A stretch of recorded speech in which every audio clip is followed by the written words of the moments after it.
Herzlich willkommen zu einem neuen Video. Heute zeige ich euch mal wieder ein leckeres Rezept für eine superschnelle One-Pot-Pasta.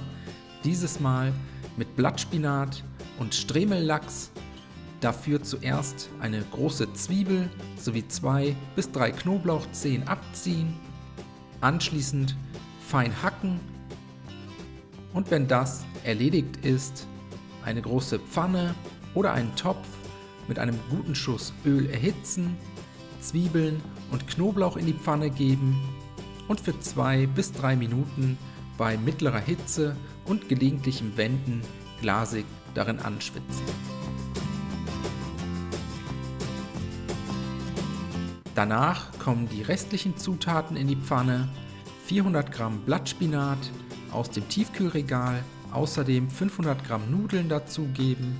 Ich habe hier kleine Makkaroni verwendet, 2 Teelöffel Salz, außerdem 1 Liter Wasser dazu gießen, alles einmal gut umrühren, damit sich alle Zutaten gleichmäßig verteilen können, dann zum Kochen bringen und jetzt mit geschlossenem Deckel und reduzierter Hitze für 10 bis 12 Minuten bei niedriger bis mittlerer Hitze köcheln lassen.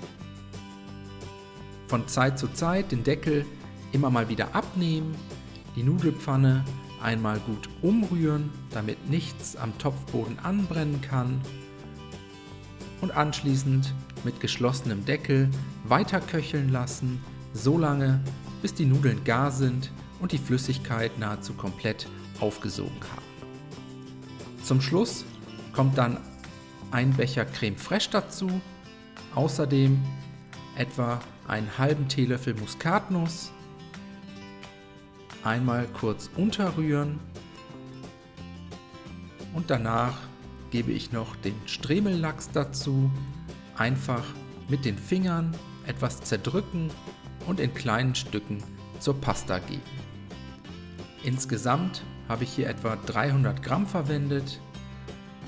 Zum Schluss noch etwas frisch gemahlener Pfeffer, eventuell nochmal etwas Salz nachgeben, dann ein letztes Mal gut umrühren, den Stremellachs in der heißen Pfanne erwärmen und danach können wir auch schon servieren. Die Pfanne vom Herd ziehen, die Pasta mit Lachs und Blattspinat anschließend auf Tellern verteilen